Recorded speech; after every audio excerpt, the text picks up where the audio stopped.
ओम शांति। आप सभी दिव्य आत्माओं का आज के इस पावन मुरली चिंतन सत्र में हृदय से स्वागत है।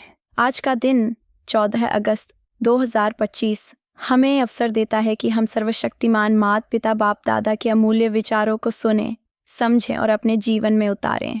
आज बाप दादा हम सभी बच्चों को जीवन की सबसे बड़ी कुंजी सिखा रहे हैं, सच्चाई और ईमानदारी।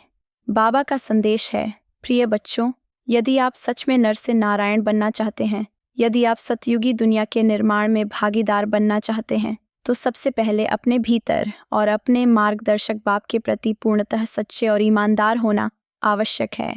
बाबा हमें केवल आचरण की शुद्धता तक ही सीमित नहीं रखते, बल्कि हमारी दृष्टि, सोच और भावनाओं की पवित्रता पर भी विशेष ध्यान दिला रहे हैं, ताकि हम न केवल शब्दों में बल्कि अपने हर कर्म में दिव्यता का अनुभव कर सकें।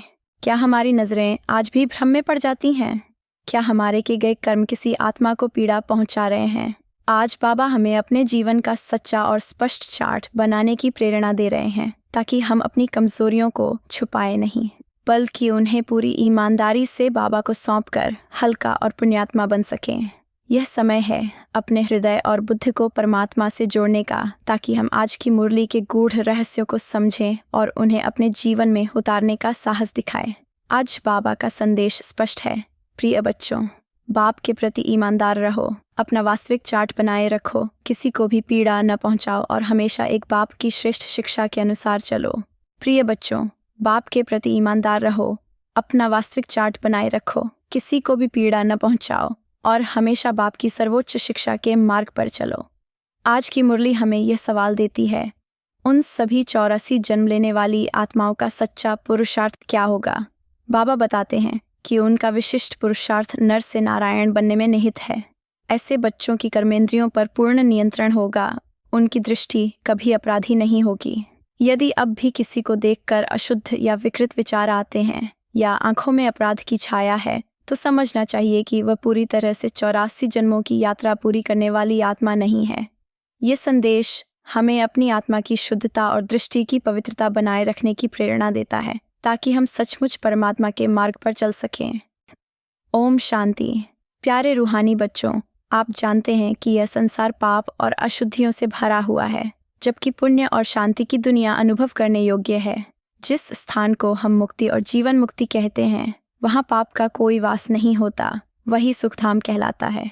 इसके विपरीत दुख और पाप का अड्डा रावण राज्य कहलाता है। बाबा बड़ी सहजता और स्पष्टता के साथ हमें सुखधाम और दुखधाम के बीच का फर्क समझा रहे हैं। भले ही हम आज भी रावण राज्य के बीच में हैं, लेकिन हमारी आत्मा ने उससे दूरी बना ली है, क्योंकि हम पुरुषोत्तम संगमय युग में सीधे परमात्मा की छत्र छाया और मार्गदर्शन में रहते हैं, जो हमें पवित्रता और दिव्यता की ओर अग्रसर करता है।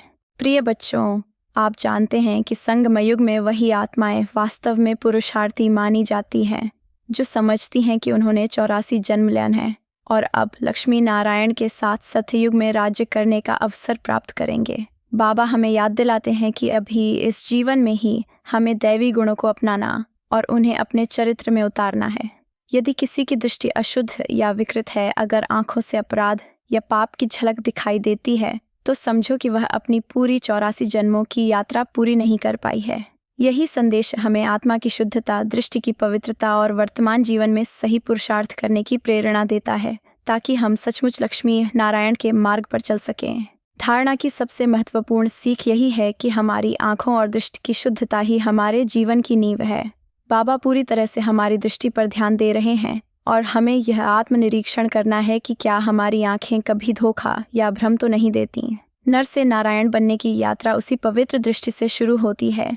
बच्चों, आप जानते हैं कि हम आत्माएं अभिनय की तरह कई भूमिकाएं निभा चुके हैं। पहले सुखधाम का अनुभव किया, फिर दुखधाम में आए और अब बाप हमें फिर से सुखधाम की ओर ले जा रहे हैं।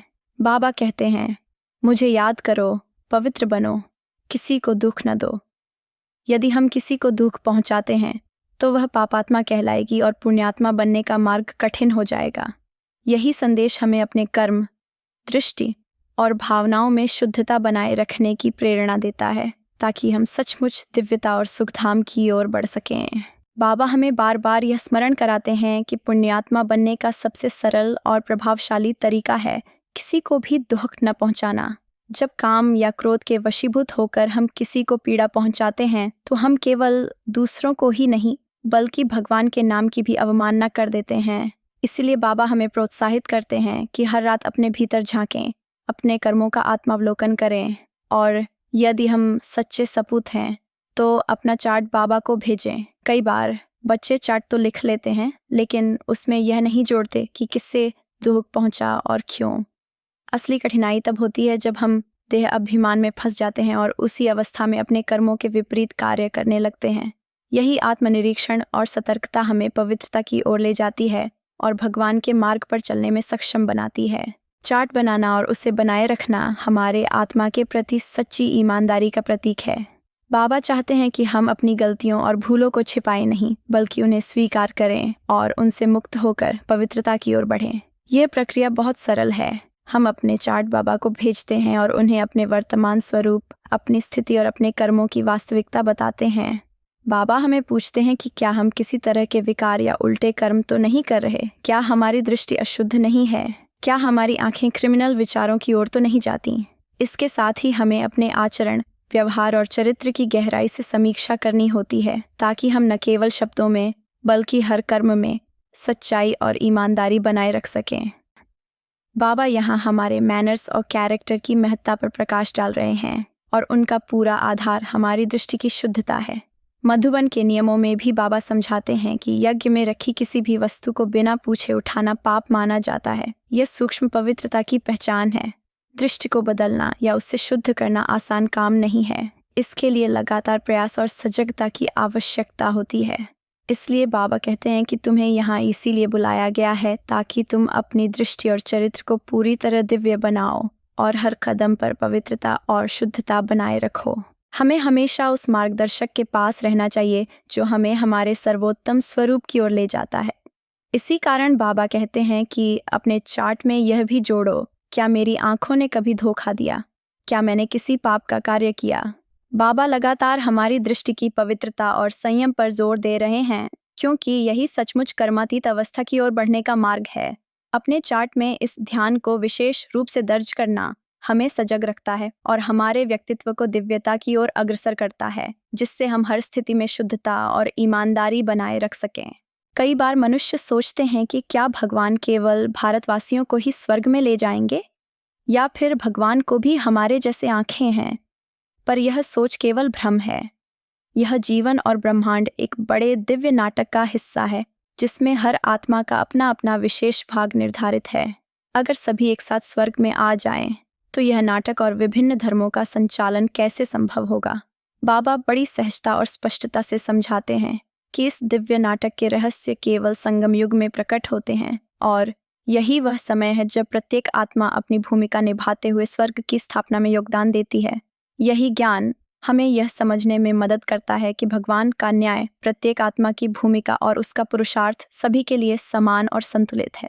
प्रिय बच्चों, तुम्हें अभी यह दिव्य ज्ञान प्राप्त हो रहा है। बाबा बार बार समझाते हैं कि किसी भी प्रकार का विकार या गलत कर्म मत करो और हमेशा यह आत्मनिरीक्षण करो, क्या मैंने किसी को दुख पहुंचाया? अपने चार्ट में इसे स्पष्ट रूप से लिखकर बाबा को भेजना ही हमारे बोझ को हल्का करने का तरीका है। वास्तव में सच्चा और ईमानदार बच्चा वही है जो नियमित रूप से चार्ट बनाता है और उसे बाबा को भेजता है। साथ ही केवल चार्ट भरना ही पर्याप्त नहीं, हमारे आचरण और मैनर्स को भी शुद्ध और पवित्र बनाए रखना जरूरी है। यही मार्ग है जो हमें वास्तविक दिव्यता और आत्मा की शुद्धता की ओर अग्रसर करता है। इस संपूर्ण मुरली का मुख्य संदेश यह है कि अपनी धारणा और आध्यात्मिक प्रगति के लिए सबसे महत्वपूर्ण कदम है अपने सभी विकार और गलत कर्मों को ईमानदारी से बाप के पास लिखकर प्रस्तुत करना। साथ ही अब किसी को भी दुख नहीं पहुंचाना है और सच्चे सपूत की तरह जीवन जीना है। इसका अर्थ है कि हमें अपने हर कर्म, सोच और दृष्टि में पूरी पारदर्शिता और सच्चाई के साथ बाबा के सामने स्वयं को रखना होगा ताकि हमारे मन और आत्मा का बोझ हल्का हो सके और हम बाबा के योग्य, ईमानदार और दिव्य बच्चे बन सकें। दूसरी महत्वपूर्ण बात यह है कि हमें अपनी दृष्टि को पूरी तरह शुद्ध और सही बनाना है। हमारी आंखें कभी धोखा न दें, इसका पूरा ध्यान रखना अनिवार्य है।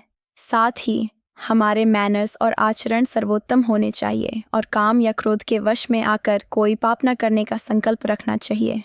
इसका असली भाव यही है कि हम निरंतर आत्मिक दृष्टि का अभ्यास करें, अपनी दृष्टि को पवित्र और शांत रखें और अपने हर व्यवहार को देवताओं के समान श्रेष्ठ और दिव्य बनाएं, ताकि हमारे कर्म और चरित्र दोनों ही परमात्मा के अनुरूप हों। आज का दिव्य वरदान ये है कि जो आत्माएं अपने लक्ष्य और मंजिल को हमेशा स्मृति में रखकर निरंतर पुरुषार्थ करती हैं, वे सदा होली और हैप्पी भव में बनी रहती हैं। इसे और स्पष्ट रूप से समझें।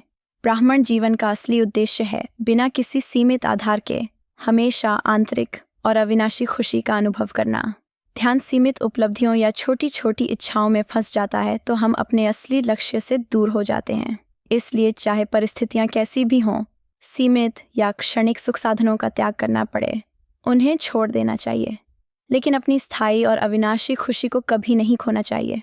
इस वरदान को अपने हृदय में स्थिर रखते हुए तीव्र पुरुषार्थ के साथ अपने लक्ष्य की ओर बढ़ो और अविनाशी सफलताओं का अनुभव करो। आज का प्रमुख संदेश यह है, गुणों की मूर्ति बनो और अपने गुणों का दूसरों को निरंतर दान देते रहो। यही सच्ची और सबसे बड़ी सेवा है। अपने हर कर्म और व्यवहार में सद्गुणों को उतारो ताकि तुम्हारा जीवन दूसरों के लिए प्रेरणा और सहायता का स्रोत बन सके। तो मीठे मीठे और सजीव सिकील्धे बच्चों, माता पिता बाप दादा की तरफ से तुम्हें ढेर सारा याद प्यार और गुड मॉर्निंग। रूहानी बाप की ओर से रूहानी बच्चों को नमस्ते और आशीर्वाद। हम रूहानी बच्चों की ओर से अपनी रूहानी माता पिता बाप दादा को स्नेह, याद प्यार, गुड मॉर्निंग और नमस्ते भेजते हैं। आज बाप दादा ने बच्चों के लिए विशेष अव्यक्त मार्गदर्शन दिया है। मास्टर नॉलेजफुल और मास्टर सर्वशक्तिवान की स्टेज पर स्थित रहकर विभिन्न परिस्थितियों और चुनौतियों से निकलते हुए हमेशा बाप के साथ मिलन की लगन में समय लगाओ और अपनी स्थिति को प्रेम और अनुरक्ति में बनाए रखो। जब तुम इस भावना में स्थिर रहोगे तो जीवन की सभी जटिलताएं सहज रूप से हल हो जाएंगी और तुम्हारे सामने तुम्हारी प्रजा और भक्तों की क्यू भी व्यवस्थित रूप से सामने आएगी। ओम शांति।